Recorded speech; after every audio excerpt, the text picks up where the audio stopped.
আপনার আমার নবী জ্ঞান হারায়া যখন মাটিতে পড়ে যায়, আমার নবী যখন কান্না করে, আসমানের সব ফেরেশতা চিৎকার মাইরা কান্না করে বলে, আল্লাহ, ও মুসলমান নবীর উম্মত, সারা জীবন মনে রাখেন আসমানের সকল ফেরেশতারা দুইবার কান্না করেছে। সব ফেরেশতা দুইবার কান্না করেছে আল্লাহর দরবারে। এক নাম্বার, ইউসুফ নবীকে যখন আপন ভাইরা কুয়ার ভেতরে ফেলে দেয়, আপন ভাইরা ফেলে দিছে, দুঃখে ইউসুফ নবী কান্না করে, রহমতের ফেরেশতারাও কান্না করে। আল্লাহ কাজটা করলে কি ছোট মানুষ ইউসুফ নবীর কুয়ার ভেতরে ফেলে দিল। আবার আমার নবী যখন তায়েফের ময়দানে কান্না করে, রহমতের ফেরেশতারাও কান্না করে। সব ফেরেশতা কান্না করে আমার আল্লাহরে বলে, আল্লাহ কি করলো, তোমার হাবিবের পাথর মায়েরা জীবন শেষ করে দিতেছে, আল্লাহ তোমার কি মায়া লাগে না? আল্লাহ তখন জিব্রাইল আমিনকে পাঠাইয়া দেয়, জিব্রাইল যাও আমার বন্ধুরে জিজ্ঞাসা করো, বন্ধু কি চায়। জিব্রাইল আমিন আমার নবীরে আয়েশা কয়, ইয়া রাসূলুল্লাহ, যদি বলেন তায়েফবাসীকে মিশাইয়া দেব। আমার নবী বলে, না, আমি দাইয়ান ইলাল্লাহ, আল্লাহর পথে মানুষকে আহ্বান করার জন্য আল্লাহ আমারে পাঠাইছেন। ইন্নামা বুইসতু লিউতাম্মিমা মাকারিমাল আখলাক, একেবারে চূড়ান্ত আখলাকে আজিমা, উত্তম চরিত্র, পূর্ণাঙ্গ চরিত্রের উতাম্মিমা মানে পূর্ণাঙ্গ চরিত্রের অধিকারী বানায়া আল্লাহ আমারে পাঠাইছে। আমারে মানুষ মারবে, আমি বদদুয়া করতে পারি না। আমার নবী দোয়া করে, আল্লাহুম্মা গফিরলি, আল্লাহুম্মা হদি কওমি, আল্লাহুম্মা গফিরলি কওমি। আল্লাহ আমার নানা বাড়ির বংশের মানুষগুলাকে মাফ করিয়া দাও, হেদায়েত দিয়া দাও। আখলাকে আজিমা ওয়ালা নবী, নবীরা কষ্ট দেয়, নবী কষ্ট দেয় না। ওরে মুসলমান নবীর উম্মত, আমার নবীর কাছ থেকে ইহুদি একবার টাকা পাওয়ানা ছিল, কিন্তু আমার নবী নিজের জন্য ধার করে নাই, আর একজন সাহাবীর জন্য আমার নবী ধার করেছিলেন। কথা ছিল, এই তো আগামী সোমবার তুমি টাকা নিয়ে যাবা। ইহুদি আমার নবীকে একদিন জানাজার মাঠ থেকে নবী বাড়ির দিকে যায় সাহাবাই কারাম সাথে, একটা চাদর দিয়া, আগের দিন মানে রবিবার দিন ধরে নেন, আগের দিন হেঁচকা টান দিয়া নবীরে আটকায় ফেলছে। আমার নবীর গলার ভেতরে চাদর টান দিয়া গামছা লাগায় যেমন আটকায়, এই মুহাম্মদ আমার টাকা দিয়া যাও। আমার নবী কই, আগামীকাল তোমার টাকা দেওয়ার কথা। এমন ভাবে আমার আটকাইলা। ইহুদি আবার আমার নবীর সাথে খারাপ ব্যবহার করে, মুহাম্মদ তোমারে চিনি, তোমার বংশের মানুষদের চিনি, কথাবার্তার মিল নাই, কথা বইলাও নবীর সম্মান করে। চাদর দিয়া যখন টান দেয়, গলার ভেতরে ফাঁস লাগা যাওয়ার মতো। আমার নবীর জিব্বা মুবারক যেন বের করে দেয়, চোখ থেকে পানি পড়ে যায়। আমার নবীর সাহাবী হযরত ওমর সহ্য করতে পারে নাই। ওমর তরবারি খুলে ফেলছে, রাসূলুল্লাহ আপনি অনুমতি দেন, অনুমতি দেন, তারে আমি খেলাটা দেখাইয়া দেই। আমার নবী কয়, ওমর থামো, সে আমার কাছ থেকে টাকা পাও না, পানাদারের সাথে উল্টা খারাপ ব্যবহার করা যায় না। আমার নবী বলে, ইহুদি ভাই, আগামীকাল তুমি আমার থেকে টাকা নেওয়ার কথা, আজকে আমার আটকাইয়া দিলা, কারণ কি বলো? তোমার কথাবার্তা মোহাম্মদ রুখসার সে বড় কাকা জরা পরধায় উঠা দু, रुखसार से बुरक़ा का ज़रा पर्दा उठा दूँ, लिल्लाहि मुझे हुस्न खुदा दाद दिखा दूँ, लिल्लाहि मुझे हुस्न खुदा दाद दिखा दूँ। ऐ बहर करम सदक़ा हुसैन बिन अली का,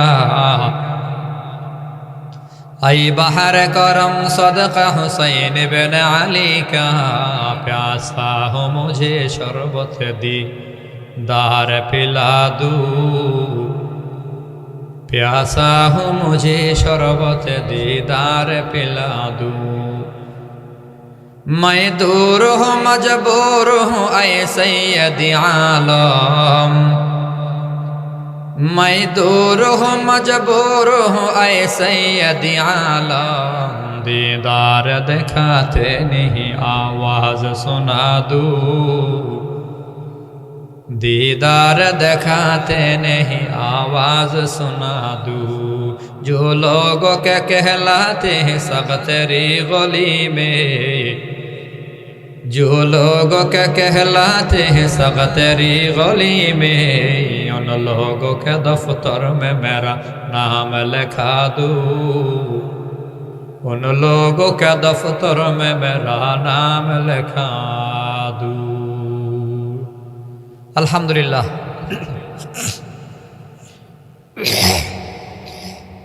ঐতিহ্যবাহী গোয়ালি ৮ নং যুব সমাজ কল্যাণ পরিষদের উদ্যোগে চতুর্থ বার্ষিক তাফসিরুল কোরআন মাহফিলের মহতারাম শ্রদ্ধাভাজন সম্মানিত সভাপতি হযরত মাওলানা ফারুক আহমদ সাহেব, সহকারী প্রধান শিক্ষক, সরকারি বালিকা উচ্চ বিদ্যালয় নারায়ণগঞ্জ, সহ সভাপতি ডাক্তার মাওলানা রহমতুল্লাহ সাহেব, ইমাম ও খতিব গোয়ালি উত্তরপাড়া দারুস সালাম জামে মসজিদ, প্রধান বক্তা হিসেবে যিনি আলোচনা করবেন আমার খুব কাছের বন্ধু মানুষ, জাতীয় পর্যায়ে একাধিকবার যিনি পুরস্কার প্রাপ্ত আন্তর্জাতিক কেরাতের সনদপ্রাপ্তকারী আব্দুল কাইয়ুম মিয়াজি সাহেব দামাত বারাকাতুহু।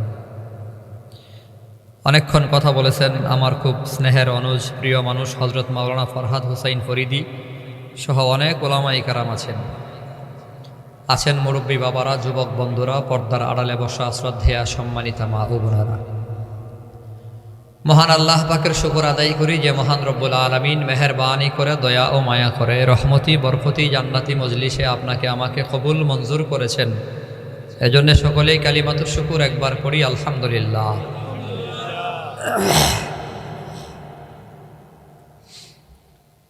মাহফিল কর্তৃপক্ষের একটা আবেগ থাকে যে বক্তা আসলে পরে খাওয়াইতে হবে, আর রাতের খাবার খাইলেই গলায় ঠান্ডা লাগে। আমি খায়ে আসছি, আমি বারবার গলায় একটা কফ জমে গেছি, চা খাওয়ার সময়ও পাই নাই। যাই হোক, আমি আপনাদের সামনে কোরআনুল কারীমের সূরা লোকমানের 6খানা আয়াতে কারিমা তেলাওয়াত করেছি। সূরা কলমের, সূরার নাম হচ্ছে সূরা কলম। বলেন কি নাম? কলম। বলেন কি? কলম দিয়ে আমরা কি করি? লিখি। কলমের নামে সূরা। শুধুমাত্র কলমের নামে আল্লাহ সূরা নাজিল করেছে, বিষয়টা এখানেই শেষ নয়।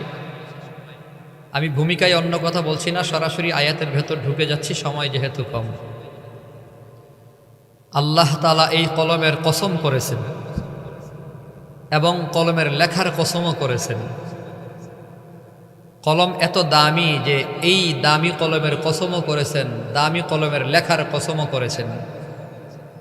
মুফাসসিরিনে কেরাম বলেন আল্লাহ অনেক জায়গায় এমন কসম করেছেন। ওয়াদ-দুহা ওয়াল-লাইলি ইযা সাজা ওয়াল আসরি ওয়াশ-শামসি ওয়া-দুহাহা ওয়াত-তিন ওয়াজ-যাইতুন। এভাবে আল্লাহর কসম আছে বহু। এখানে কয়েকটি প্রশ্ন যে এখানে মুফাসসিরিনে কেরাম বলে আল্লাহ যত কসম করেছেন এর ভেতরে সবচেয়ে বেশি দামি কসম হলো কলমের কসম, কলমের লেখার কসম। সূরা কলমের 2 কসম হলো সবচেয়ে বেশি দামি কসম। কয়েকটি প্রশ্ন আগে মুখস্থ করি। 1 নাম্বার, আল্লাহ তাআলা কলমের এবং কলমের লেখার কসম কেন করলেন? প্রথম প্রশ্ন হলো আল্লাহর কসমের দরকার কি? প্রথম প্রশ্ন, আল্লাহর কসমের দরকার কি? মানুষের ভেতরে ভেজাল আছে, মানুষ কসম কাইটা বিশ্বাস করার লাগে। মানুষের কথার মিল নাই, খাড়ায়া কই একটা, বয়া কই আরেকটা, হুইয়া কই আরেকটা, ঠিক না? ঘুম থেকে উঠার পরে একেবারে আগের 3টা লোগও মিল নাই, ঠিক না? ঘন্টায় ঘন্টায় মিনিটে মিনিটে মানুষের কথার পরিবর্তন হয় কি হয় না? হ্যাঁ, একটু বুঝেন আমার কথা। মানুষের কথার তো কোনো ভ্যালু নাই, ভ্যালুলেস মানুষ। এজন্য মানুষের কসম করা লাগে, মানুষের কাছে ভ্যালু বাড়াবার জন্য। যখন মানুষ বিশ্বাস করে না, কই আল্লাহর কসম বিশ্বাস কর, আমি এটা করি নাই। অর্থাৎ মানুষকে বিশ্বাস করাবার জন্য মানুষের কসম কাটতে হয়। এই কারণে মানুষের কথার ওজনের ভেতরে তারতম্য আছে, ব্যবধান আছে। আল্লাহর কথার কোনো ব্যবধান আছে? আল্লাহর সব কথা সমান, আল্লাহর সকল কথার ওজন সমান। কসম খাইলেও যা, না খাইলেও থা, এমন না। আল্লাহর কোনো কথাই মিথ্যা আছে, এমন না। আল্লাহর কোনো কথার ভেতরে একটু সন্দেহ আছে, এমন তো নয় যে আল্লাহর কথার ওজন কম। প্রত্যেক কথার সমান ওজন। কথা কন ঠিক কিনা? আল্লাহ কইছে নামাজ পড়ো, ওজন সমান। রোজা রাখো, ওজন সমান। আল্লাহ কই ঘুমাও, এটাও ওজন আছে। এই কথার ভেতরে সামান্য পরিমাণ একটু বোধহয় সন্দেহ আছে, এমন মনে করার আল্লাহর কথার ভেতরে সন্দেহ করার কোনো সুযোগ আছে? তো আল্লাহর কসম কারা লাগে কেন? আমরা না হেঁচা মিছা কয়, আল্লাহ তো হেঁচা মিছা কয় না। এটা একটা প্রশ্ন মনে রাখবেন। 2 নম্বর, এই 2 কসম দামি কসম কেমনে হলো? 3 নম্বর, এই সূরার ভেতরে আল্লাহ এত দামি কসম কেন কাটলো? প্রথম প্রশ্নের জবাব হলো, আল্লাহর কথার ভেতরে কোনো ব্যবধান নাই, কিন্তু আমাদের বিশ্বাস করার ভেতরে ব্যবধান আছে। আল্লাহ আল্লাহর জন্য কসম খাইছে না, আমাদের জন্য কসম খাইছে। এই জন্যে কসম খাইয়া কিছু কইলে আমরা মানুষ জাতি বিশ্বাস করি খুব তাড়াতাড়ি। আমাদের মেন্টালিটির চিন্তা করে আল্লাহ কসম করেছেন, এখানে গুরুত্ব বেশি দরকার। আল্লাহ অ্যাটেনশন তালাশ করেছে, অ্যাটেনশন। আল্লাহর কথা হলো, এই শোনো, আমি আল্লাহ কসম করে বলতেছি, কথাটা গুরুত্ব দিও। মানুষের গুরুত্ব নেওয়ার জন্য আল্লাহ কসম করছেন। 1 নম্বর জবাব। 2 নম্বর জবাব, কলমের কসম আর কলমের লেখার কসম দামি কেন? কলম 3 টাকা 5 টাকা দিয়ে কিনতে পাওয়া যায়। কলমের লেখা তো টাকা দিলে পাওয়া যায়, পক্ষে বিপক্ষে। টাকা খরচ করলে নৌকা মার্কা পাওয়া যায়, টাকা খরচ করলে ধানের শীষ মার্কা পাওয়া যায়। এমন হয় না মাঝে মধ্যে? টাকা দিয়ে অনেক কিছু হয় কি হয় না? মার্কা বাদ দেন, আপনি অনেক কিছু টাকা দিয়ে করতে পারবেন। কলমের লিখা আনতে পারবেন আপনার পক্ষে, জানা এই লোকটা একেবারে চরিত্র ভালো, একটা সনদ দিয়া দেবে। আবার আদালতে টাকা খাওয়াইয়া দিলে ভালো মানুষেরে গুমের মামলা দিয়া জেলখানায় আটকাইয়া দেওয়ার সিস্টেমও এই দুনিয়াতে আসে না নাই? তো কলমের লেখা তো টাকা দিয়া কিনা যায়, কলমও 5 টাকা দিয়া কিনা যায়। তো কলমের কসম আর কলমের লেখার কসম দামি কসম কেন? বলে এখানে আল্লাহ যেই কলমের কসম করেছেন, এটা আমার পকেটের 5 টাকার 30 টাকার 50 টাকার 100 টাকার কলম না। এই কলম কোন কলম? ওই যেই কলম আল্লাহ সর্বপ্রথম বানাইছেন, আরশ কুরসি লৌহ কলম। আল্লাহ পাক আরশ কুরসি লৌহ কোনো কিছু সৃষ্টি করেন নাই। 18,000 মাখলুকাতের ভেতরে প্রথম আল্লাহ যে সৃষ্টি করেছেন, তখন কেউ ছিল না। আল্লাহ প্রথম সৃষ্টি করেছেন কলম।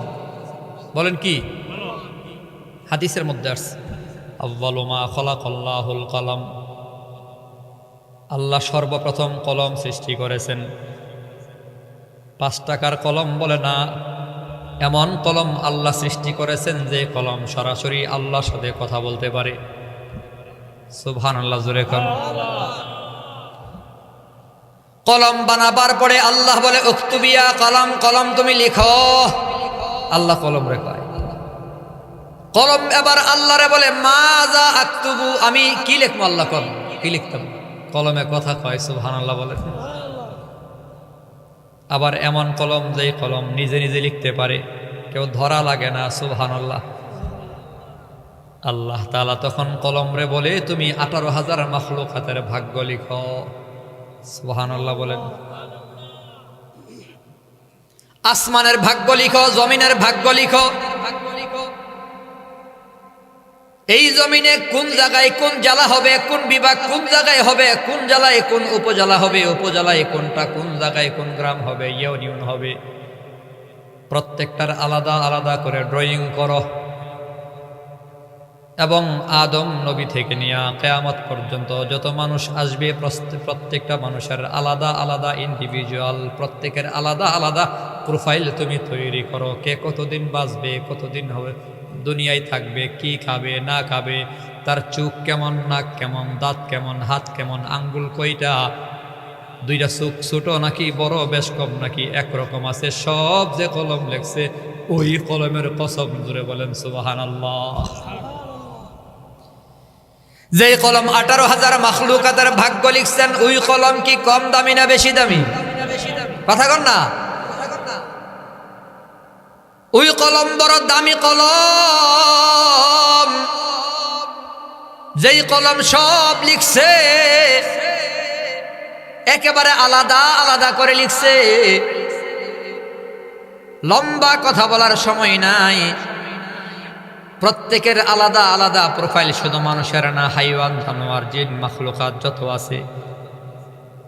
একটা মশার হাত পা কয়টা হবে ড্রয়িং করে আইকা দিছে কলম। যখন স্বামী স্ত্রী মিলনে যায়, বীর্য আর শুক্রাণু একসাথে করে মাটির সাথে মিক্স করে যখন মানুষ বানায়, ফেরেশতারা আল্লাহরে জিজ্ঞাসা করে, আল্লাহ বাচ্চাটা কেমন বানাবো? আল্লাহ কই, তাকায়া দেখো, মাখলুকাত বানাবার 50,000 বছর আগে আমি আল্লাহ তাআলা কলম দিয়া ড্রয়িং আইকা রাখছি, ওখানে যেমনে লেখা আছে এমনিই তুমি মানুষটারে বানাও। যাইতা কি নাক চুক্কা করে যাইব? নাক বুসা পছন্দ হয় না মেয়েটারে, এই বুসা নাক করছে কে? কথা কয় না? আমারে কালো বানাইছে কে? আপনারা সুন্দর বানাইছে কে? আমার দাঁতরা বাঁকা, ফাইসালাকার, আপনি পছন্দ না করলে কিছু করার নাই। কালো বানাইছে আল্লাহ, দলাও বানাইছে আল্লাহ। এজন্য আল্লাহ বলে সুন্দর চেহারার কোনো মূল্য আমার কাছে নাই। আল্লাহ বলে সুজার দাঁতের কোনো মূল্য নাই। ভালো করে বুঝেন, আল্লাহ বলে সুন্দর বডির কোনো দাম আমার কাছে নাই। আল্লাহর হাবিব জানায় দিয়েছেন, ইন্নাল্লাহা লা ইয়ানজুরু ইলা সুওয়ারিকুম ওয়া আমওয়ালিকুম ওয়ালাকিন ইয়ানজুরু ইলা কুলুবিকুম। নিশ্চয়ই আল্লাহ মানুষের চেহারার দিকে তাকায় না, আল্লাহ মানুষের মাল ও দৌলতের দিকে তাকায় না, আল্লাহর নজর হলো মানুষের অন্তরটার দিকে। অন্তর কালো তো আল্লাহর কাছে কোনো মূল্য নাই, অন্তর ভালো তো কালো মানুষটাও জান্নাতের মেহমান। একজনের নাম বলি, নামটা আপনারা জানলে কইেন, আবু লাহাব। শুনছেন? আবু লাহাব নবীর কি হয়? চাচা হয়। আবু লাহাব অর্থ কি জানেননি? আগুনের বাপ। মুখস্থ করেন, আগুনের। আমাদের সমাজ হইল কি, আগুনের বাপ কয় না, সুন্দর একটা যুবকরে মানুষ দেখলে কয়, পোলা তো নয় যেন আগুনেরই গোলা। আসেনি? একটা গান আছে বলে, পোলা তো নয় যেন আগুনেরই গোলা। অনেক যুবকরাও স্কুল কলেজে পড়ুয়া সুন্দরী মাইয়া দেখলে তো একটা আগুন গেছে, মানে সুন্দররে মানুষ আগুন কয়, কয়নি? কি আপনারা শুনেন নাই জীবনে? আবু লাহাব এত সুন্দর ছিল, আবু লাহাবের মক্কার মানুষ সুন্দর হওয়ার কারণে বলতো, হে তো আগুনের বাপ। সুবহানাল্লাহ বলেন। লাহাব কোন আগুনটাকে বলা হয় সারা জীবন মনে রেখেন। মোমবাতিতে অথবা কুপি আছে না, আগে তো কুপির ছিল, আগুন ধরাইলে পরে একটা আগুন রেশাটার উপরে থাকে, এই আগুনের উপরে শেষ প্রান্তে একটা কালো ধোঁয়া থাকে, কালো ধোঁয়ার আগুনের মাঝখানে একটা আভা কালার থাকে, সুন্দর একটা কালার, কিছুটা গোলাপি, কিছুটা সাদা, কিছু লাল, সব মিলে মিক্স করা, মাঝখানে কালো এবং লাল আগুনের মাঝখানে একটা কালার থাকে, চমৎকার কালার, এটাকে বলা হয় লাহাব। অর্থাৎ আবু লাহাব এত সুন্দর ছিল। সুবহানাল্লাহ বলেন। আবু লাহাব মানে আগুনের শীষের বাপ। সুবহানাল্লাহ। কপাল কত খারাপ। আল্লাহ কয়, তাব্বাত ইয়াদা আবি লাহাবিন ওয়া তাব মা আগনা আনহু মালুহু ওয়া মা কাসাব সায়াসলা নারান যাতা লাহাবিন ওয়া ইমরাআতুহু। আবু লাহাব তো জাহান্নামী, তার বিবিও জাহান্নামী। সুন্দর চেহারা কিন্তু জাহান্নামের লাকড়ি। তার মানে আল্লাহর কাছে সুন্দর চেহারার কোনো মূল্য নাই, সুন্দর বডিরও কোনো মূল্য নাই। এজন্যই আল্লাহ বলে, লাকাদ খালাকনাল ইনসানা ফি আহসানি তাকওয়িম। অবশ্যই আমি আল্লাহ সুন্দর করে মানুষ বানাইছি। তবে এরপরে আল্লাহ বলে, সুম্মা রাদাদনাহু আসফালা সাফিলিন। আমি আল্লাহ তোমার সৌন্দর্য রাখবো না, সবল করে বানাইছি, সবল রাখবো না, স্মার্ট করে বানাইছি, স্মার্ট তোমাকে রাখবো না। আমি আল্লাহ দুর্বল থেকে আরো দুর্বল তোমার বানাইয়া দে মোরে বান্দা। আরো দুর্বল মানে ছোটকালে শিশু বাচ্চা যেমন দুর্বল, বুড়াকালে এর চেয়েও বুড়া মানুষ আরো বেশি দুর্বল। ছোট বাচ্চা কেমন দুর্বল? কই পায়খানা প্রস্রাব বিছানায় করে, কিন্তু এতটুকুন দুর্বল থাকলেও তার মা তারে গোসল করাইয়া দেয়, মা তার প্রস্রাব পায়খানা পরিষ্কার করে দেয়। আল্লাহ কয় বুড়াকালে এমন দুর্বল তোমারে বানাবো, তুমি পেশাব করবা পায়খানা করবা, তোমার মা নাই বাবা নাই, সন্তানরাও তোমার ঠিক মতো পরিষ্কার পরিপাটি করে না। নিজের মাইয়াও যখন যায় তো নাক মুখ ঢাইকা যায়। ছেলেরা করতে করতে বিরক্ত হয়া শেষ বয়সে মিলাদ মাহফিল করায় হুজুর দোয়া কইরেন আমার বুড়া বাবা বিছনায় পড়া, হায়াত থাকলে যেন সুস্থ করে দেয়, না থাকলে যেন মইরা যায়। এমন দোয়া মসজিদে মসজিদে হয় কি হয় না? মরার দোয়া করায় কেন বিরক্ত হয়া? বাস্তব না বাস্তব? বুড়াকালে বিছনায় পইরা গেছে গা, কয়েক মাস করে কয়েক বছর কইরা বিরক্ত হইয়া মিলাদ পড়ায় হুজুর দোয়া করেন হায়াত না থাকলে যেন ইমানের হালাতে মরণ হয়।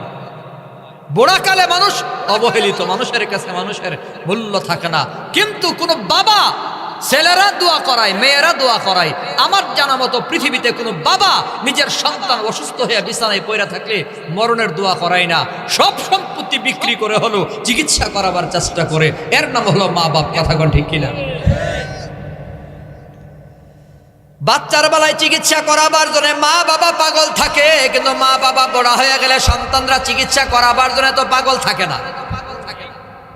আল্লাহ কয় আমি সৌন্দর্য রাখবো না, সবল রাখবো না। লম্বা দিকে চলে যাচ্ছি, মূল কথায় চলে আসি।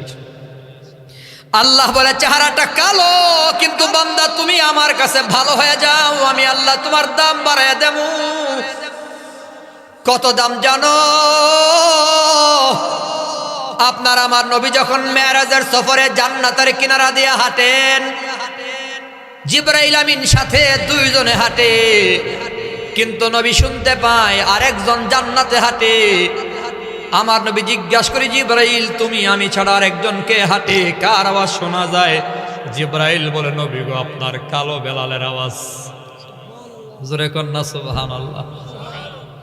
বেলাল হাটে মক্কায়, আওয়াজ হয় জান্নাতের ভেতরে লোকটা কালো কিন্তু আল্লাহর কাছে বড় দামি। তো যেটা বলতেছিলাম, কে কালো কে সাদা সব ফাইসালা আল্লাহ করেছেন। আল্লাহ ওই কলমের মাধ্যমে ড্রয়িং করাইছেন। ওই কলম, যে কলম সব প্রাণীর মাখলুকাতের ভাগ্য লিখেছেন, সকল প্রাণীর সকল মাখলুকাতের ভাগ্য লিখা শেষ, কলমের কালিও শেষ। এবার বোঝেন ওই কলম আর কলমের লেখাগুলো কম দামি না বেশি দামি? জোরে কোন না। ওই কলম কম দামি না বেশি দামি? কলমের লেখাগুলোও কম দামি না বেশি দামি?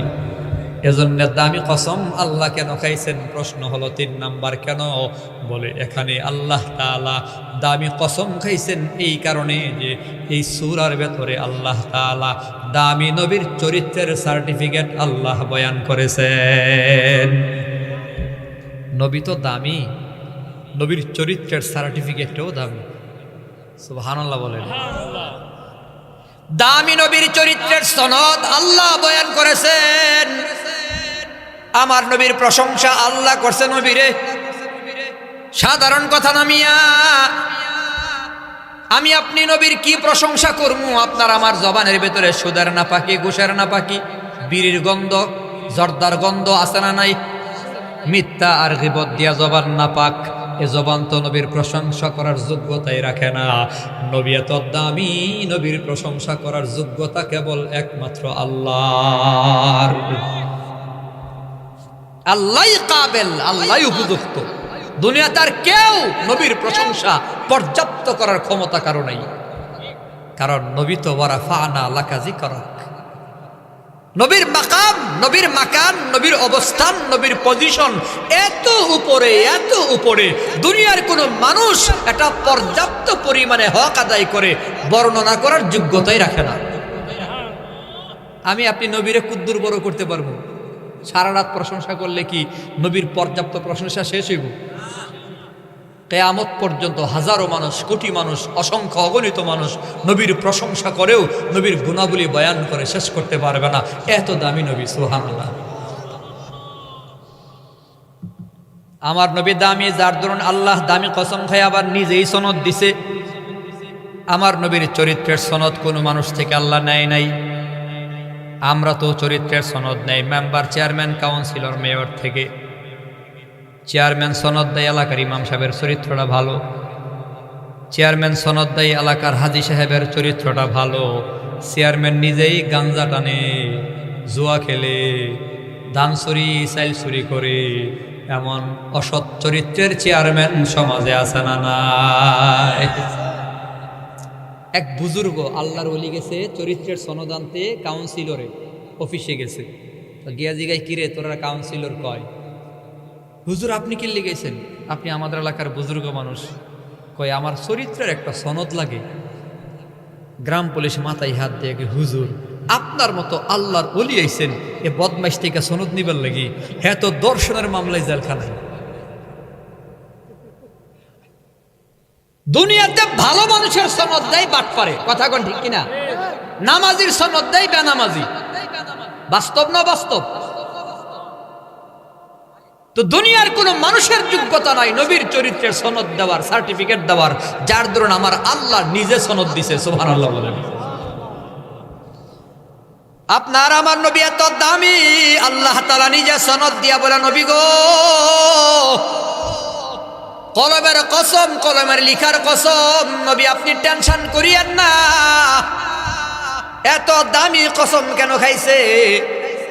আমার নবীর আবু জাহাল পাগল বলতো, আবু লাহাব উতবা সাইবারা পাগল পাগল বলে গালি দিত। আমার নবী মাঝে মধ্যে টেনশনে পয়রা চাদর মুড়ি দিয়া ঘরে পলায়ে রইছে। আমার পাগল কয় গনবী ঘর থেকে বের হয় না, মাঝে মধ্যে কম্বল দিয়া শুয়ে রইছে, ঘর থেকে বের হয় না। আল্লাহ কইয়া আইয়ুহাল মুদ্দাসির, ও চাদরওয়ালা নবী। মাঝে মধ্যে আল্লাহ কইয়া আইয়ুহাল মুজাম্মিল, ও কম্বলওয়ালা নবী ঘরে কেন মিয়া বের হন আপনি। আমি আল্লাহ আপনারা চরিত্রের সনদ দেই, এর আগে শুনেন, মা আনতা বিনিমাতি রব্বিকা বিমাজনুন। আমি আল্লাহ আপনাকে বললাম কলমের কসম, কলমের লেখার কসম, আল্লাহর নিয়ামতে অনুগ্রহে আপনি পাগল না। জোরে কোন সুবহানাল্লাহ। আবু জাহাল বলে নবী পাগল, আমার আল্লাহ বলে পাগল না। আবু লাহাব বলে মুহাম্মদ পাগল, কিন্তু আল্লাহ বলে না আপনি পাগল না। আল্লাহ তাআলা বলে নবী আপনি চিন্তা করিয়েন না, ওয়া ইন্না লাকা লাআজরান গায়রা মামনুন। নিশ্চয়ই নবী আপনি অশেষ পুরস্কার প্রাপ্ত নবী, আপনার জন্য রিজার্ভ করা পুরস্কার আছে নবী, আপনি চিন্তা করিয়েন না। এর মধ্যে দুনিয়াতে একটা পুরস্কার শোনেন, আজকে সনদ আপনারা দেই নবী, ওয়া ইন্নাকা লাআলা খুলুকিন আযীম। নিশ্চয়ই নবী আপনি হলেন সর্বোত্তম চরিত্রের অধিকারী। একটা মানুষ, একজন মানুষকে মানুষ কখন ফলো করে? আইডল মানে কই মানুষের ভেতরে 4 গুণের কোনো একটা গুণ থাকলেই মানুষ পেছনে ঘুরে। 1 নাম্বার, কেউ যদি ধনী হয়, ধনী মানুষের পেছনে মানুষ ঘুরে। কেউ যদি বুজুর্গ হয়, বুজুর্গ মানুষের পেছনে মানুষ ঘুরে। কেউ যদি সুন্দর হয়, সুন্দর মানুষের পেছনে মানুষ ঘুরে। কারো আখলাক, কারো চরিত্র, কারো আচরণ, কারো ব্যবহার যদি ভালো হয় তো মানুষ তার মহব্বত করে। কথা কন ঠিক কিনা?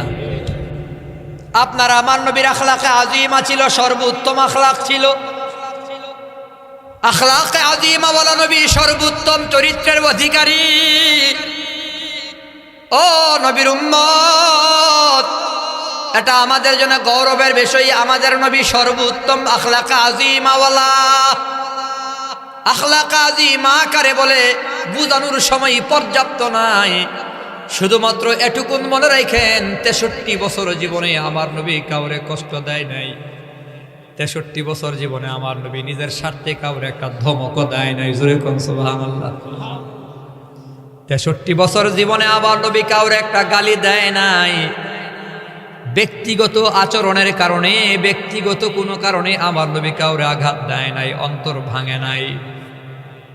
বরং আমার নবীর জীবনটা ব্যতিক্রম। আমার নবীরে মারত, নবী পাল্টা দোয়া করত। নবীরে গালি দিলে নবী পাল্টা দোয়া করত। ওই যে তায়েফের ময়দানে আমার নবী যখন দাওয়াত নিয়ে হাজির হয়ে গেল, কাফের বেঈমানের বাচ্চারা পাথর মারতে শুরু করলো। কোনাইসা কানাইসা পাথর। আমার নবীর চামড়া মোবারক বড় নরম, গোশত মোবারক বড় নরম। যায়েদ ইবনে হারেসা বলে পাথর যখন মারা হয় তো চামড়া ছিদ্র হয় গোশতের ভেতরে গিয়া পাথর লাইগা থাকে। আঙ্গুল দিয়া যখন পাথর বের করা হয়, একদিন নয়, একবার নয়, দুইবার নয়, তিনবার নবী অজ্ঞান হইয়া পড়িয়া যায়। আঙ্গুল দিয়া গোতা দিয়া পাথর বের করলে ফিনকি মেরে নবীর শরীর থেকে রক্ত বের হইয়া যায়। আপনার আমার নবী জ্ঞান হারায়া যখন মাটিতে পড়ে যায়, আমার নবী যখন কান্না করে,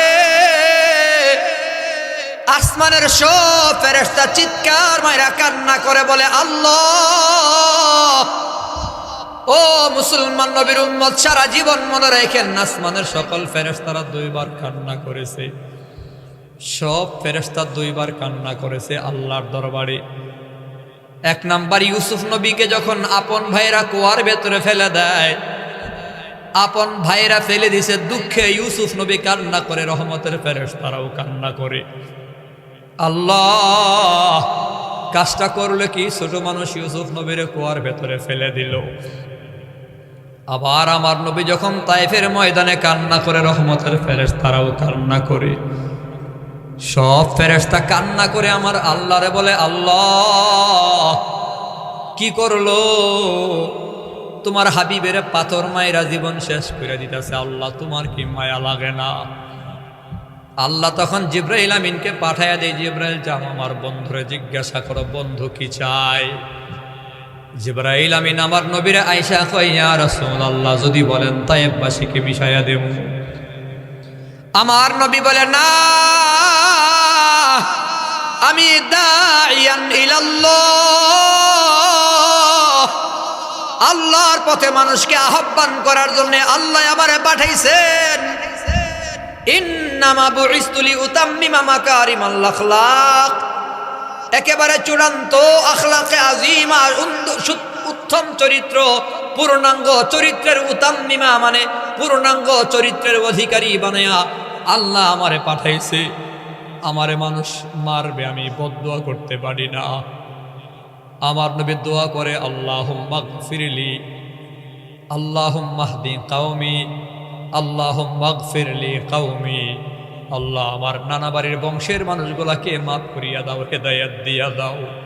আখলাকে আজিমা ওয়ালা নবী, নবীরা কষ্ট দেয়, নবী কষ্ট দেয় না।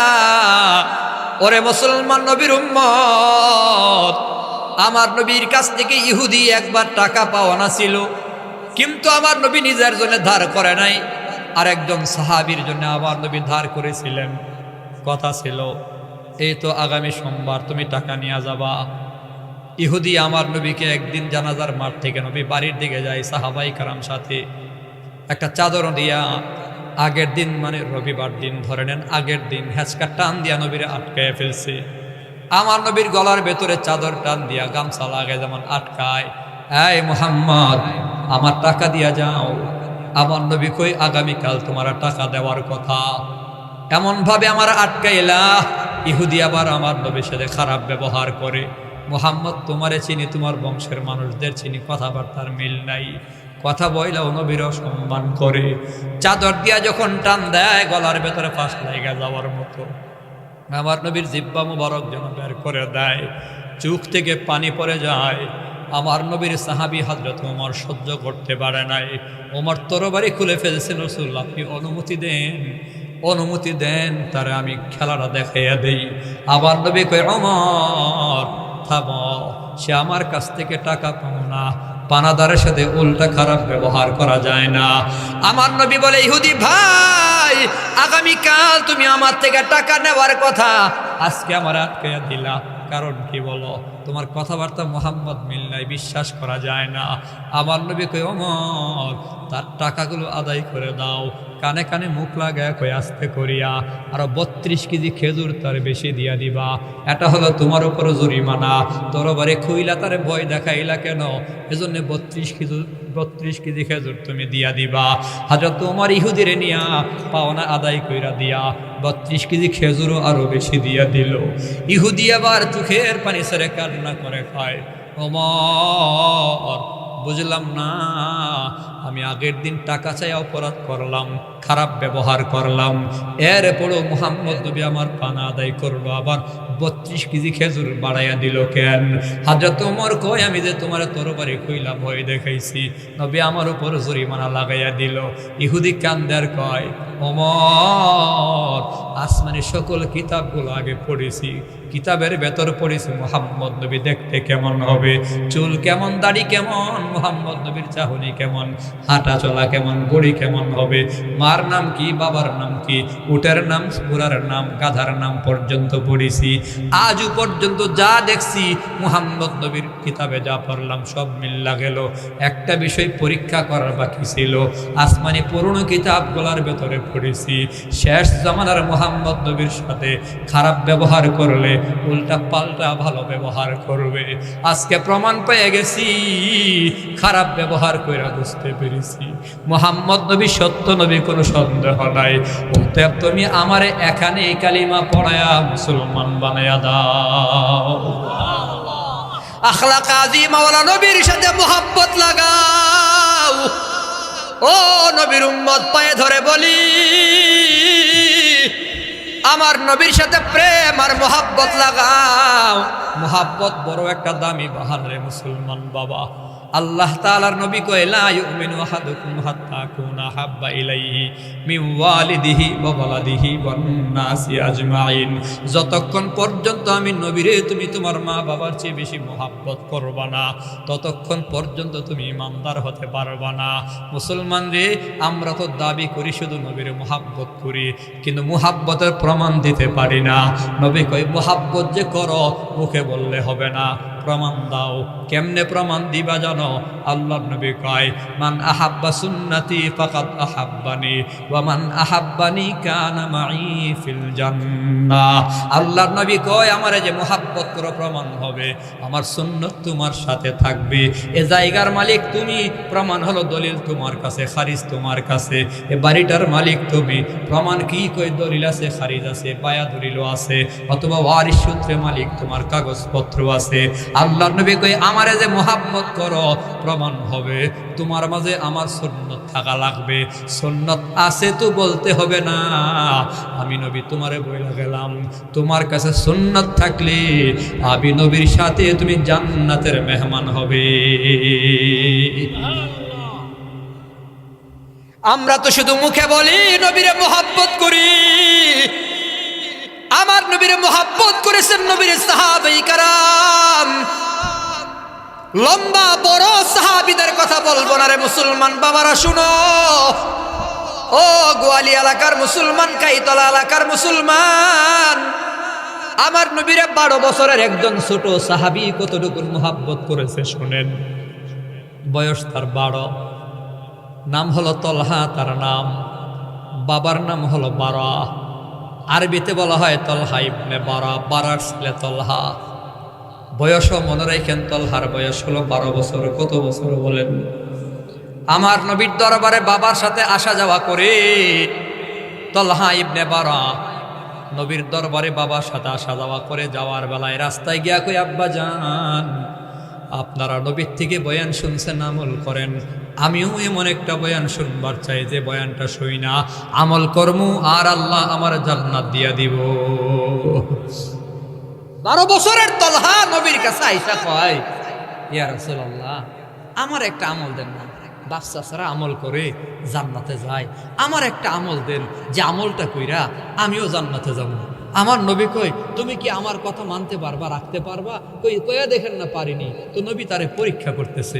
নিজের হাতে একটা ছুরি আছিল, ছুরি, চাক্কু দিয়া কই, যদি আমার কথা তুমি বেশি মানতে পারো এখন প্রমাণ দাও। এই চাক্কুটা নিয়ে গিয়া তোমার আব্বার গলায় পুষ মেরে দিবা, তোমার আব্বাকে হত্যা করে ফেলবা, তাহলে বুঝবো তুমি তোমার আব্বার চেয়ে আমি নবীর বেশি মোহাব্বত করো।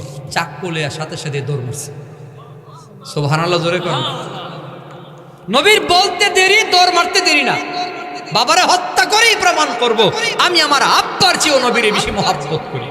আল্লাহু আকবার বলেন। আমার নবী ডাক দিছে, তলহা এদিকে আয়। আমি সন্তান আর বাবার মধ্যে দ্বন্দ্ব লাগাবার জন্য আসি নাই, আমার নবী ডাক ডাকে তলহা তোর ইমানের পরীক্ষা করলাম কতটুকু আমারে মহাব্বত করো। তলহা কই আল্লাহর কসম 12 বছরের ছেলে কই নবী গো আমি আমার আব্বার চেয়ে কেন আমি আমার জীবনের চেয়েও আপনাকে বেশি মহাব্বত করি।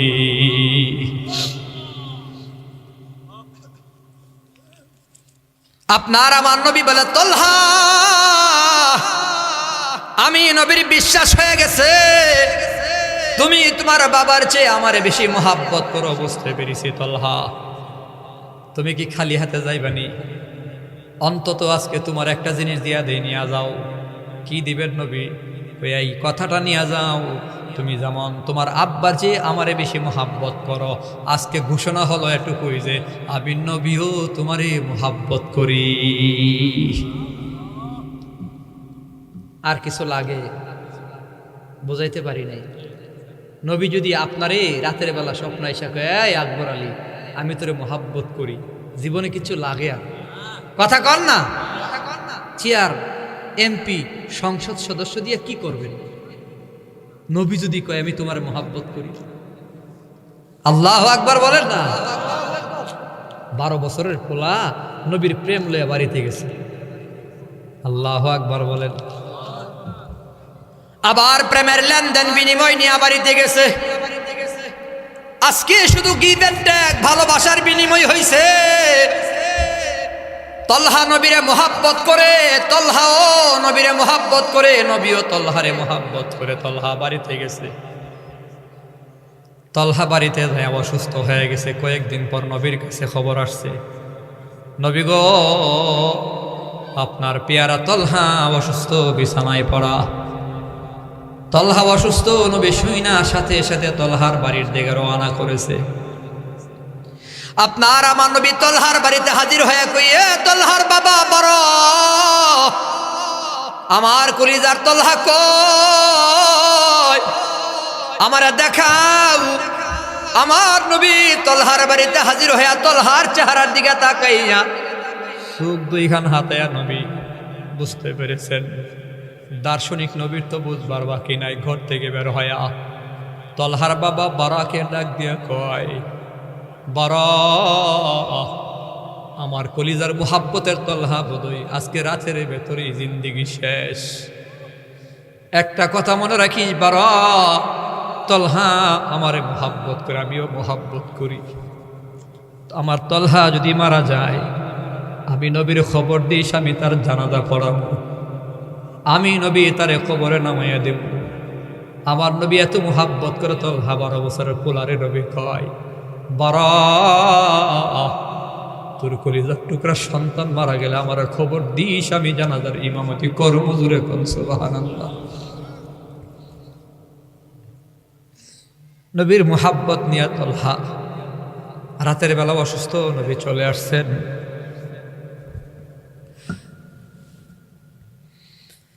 আল্লাহ যেন আমাদেরকেও নবীর মুহাব্বত নিয়ে মরার তৌফিক দেন, সবাই বলি আমিন।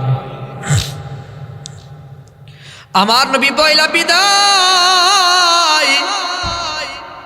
তলহা একটু একটু করে নবীর কথা শুনছে। আব্বারে ডাক দেয়া কই বাজান নবী যে বলছে আমি শুনছি, আমি বোধহয় থাকবো না।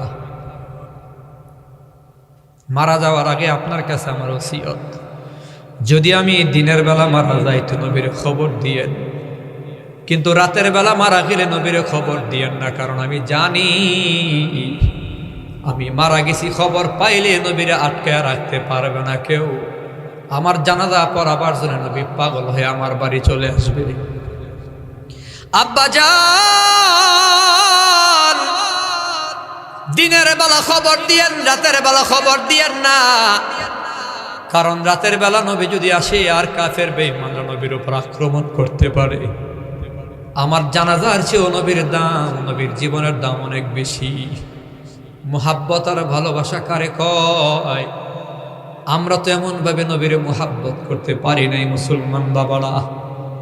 আল্লাহর নবী বলে এমন ভাবি যদি আমারে মুহাব্বত করে প্রমাণ দিতে পারো, কানা মাই ফিল জান্নাহ।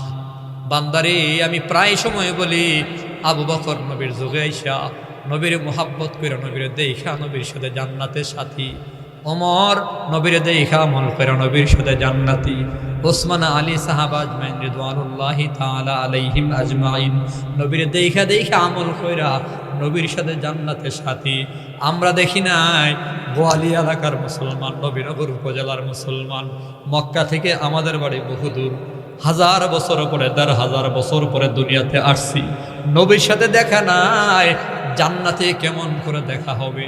আমার নবী কয়ে গেছে, যার কাছে সুন্নাত থাকবে সে আমার সাথে জান্নাতে একদম আমার কাছে তার বাড়ি থাকবে।